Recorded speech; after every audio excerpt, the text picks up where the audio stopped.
Des enregistrements audio exclusifs viennent d'être rendus publics, révélant des détails sordides sur les agissements présumés de Diddy. Des témoignages émouvants, une demande de Mistral par ses avocats, et des spéculations sur des complices puissants encore dans l'ombre. Ce procès est un véritable tourbillon. Accrochez-vous, on va tout décortiquer. N'oubliez pas de liker, de vous abonner et d'activer la cloche pour ne rien rater. Le jour 18 du procès a marqué un tournant avec la diffusion d'enregistrements audio explosifs. Ces enregistrements, présentés par le procureur, capturent une nuit dans un hôtel impliquant une victime présumée, connue sous le pseudonyme Jane, et un travailleur du sexe nommé Dawn. Dans l'audio, on entend Jane et Dawn chercher un préservatif. Mais Diddy, selon le témoignage, aurait interdit son utilisation, disant « Tu prends ça, point final ». Jane, en larmes sur le banc des témoins, a expliqué qu'elle se sentait obligée d'obéir pour ne pas décevoir Diddy, qu'elle considérait comme son amant. Jane a également partagé un moment particulièrement bouleversant. Lors de son anniversaire en 2023, elle aurait été forcée d'avoir des relations avec 3 hommes différents en plus de Diddy. Elle a décrit comment ses actes étaient devenus routine, la transformant en une personne robotique. Elle a ajouté « Je savais que c'était attendu de moi ». Ces révélations jettent une lumière crue sur les prétendus freak-off, des soirées où Diddy aurait orchestré des actes sexuels sous la contrainte, souvent sous l'emprise de drogue. Un autre témoignage clé vient de Brianna Bongolan, une amie de Cassie Ventura, l'ex-compagne de Diddy. Brianna a raconté un incident terrifiant où Diddy l'aurait suspendue au-dessus d'un balcon au 17e étage, la menaçant tout en hurlant « Tu sais ce que t'as fait !» Elle a aussi vu Diddy lancer un couteau sur Cassie et a constaté de multiples blessures sur son ami, mais elle n'a rien dit par peur des représailles. Les accusations contre Diddy sont accablantes. Il est poursuivi pour des chefs d'accusation fédéraux, y compris abus sexuels, trafic sexuel et extorsion. Les procureurs affirment que Diddy utilisait son pouvoir et son influence pour manipuler et contrôler ses victimes, les menaçant parfois de s'en prendre à leur famille.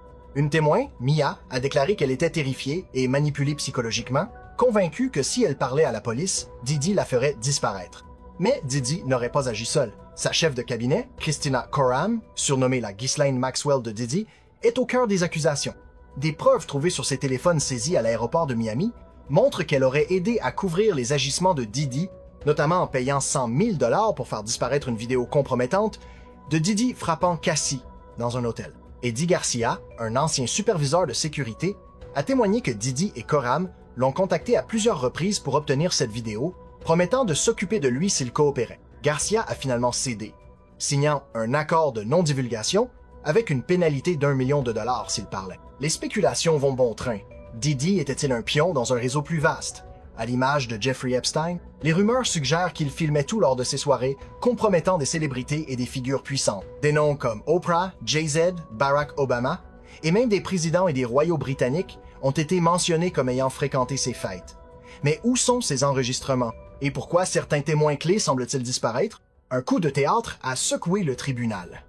Les avocats de Diddy, menés par Alexander Shapiro, ont déposé une demande de Mistral, affirmant que les procureurs ont présenté des témoignages manifestement faux. Ils pointent du doigt Cassie Ventura, qui a témoigné avoir vu Diddy suspendre Brianna Bongolan au-dessus d'un balcon. Mais des textos entre Cassie et Christina Coram révèlent que Cassie n'était pas présente lors de cet incident, elle aurait été informée par des amis. Les avocats de Diddy crient au scandale, accusant les procureurs de conduite inappropriée pour avoir posé des questions sur un événement que Cassie n'a pas vu de ses propres yeux. Si cette demande est acceptée, le procès pourrait être annulé et Diddy pourrait éviter une condamnation. Mais les enjeux sont énormes. S'il est reconnu coupable, il risque la prison à vie. La défense soutient également que de nouvelles allégations non inculpées compliquent leur capacité à préparer une défense en seulement quelques semaines. Ce procès va bien au-delà de Diddy. Les rumeurs circulent sur une opération de type Epstein, où des élites puissantes auraient été filmées lors de ces soirées pour être manipulées. Pourquoi Homeland Security, et non le FBI, a-t-elle mené la perquisition dans les résidences de Diddy? Certains pensent que c'était pour détruire des preuves compromettantes impliquant des figures de haut rang. 3 présidents américains et des membres de la royauté britannique auraient été photographiés à ces fêtes. Coïncidence? De plus, des témoins clés semblent disparaître. Une témoin sous protection fédérale a vu son identité fuiter malgré un ordre judiciaire, la mettant en danger. Joe Rogan, sur son podcast, a soulevé l'idée que la perquisition de Diddy pourrait avoir été orchestrée pour éliminer des preuves et non pour les collecter. Il a aussi évoqué la possibilité que Diddy travaillait pour un réseau plus vaste, compromettant des célébrités pour les contrôler.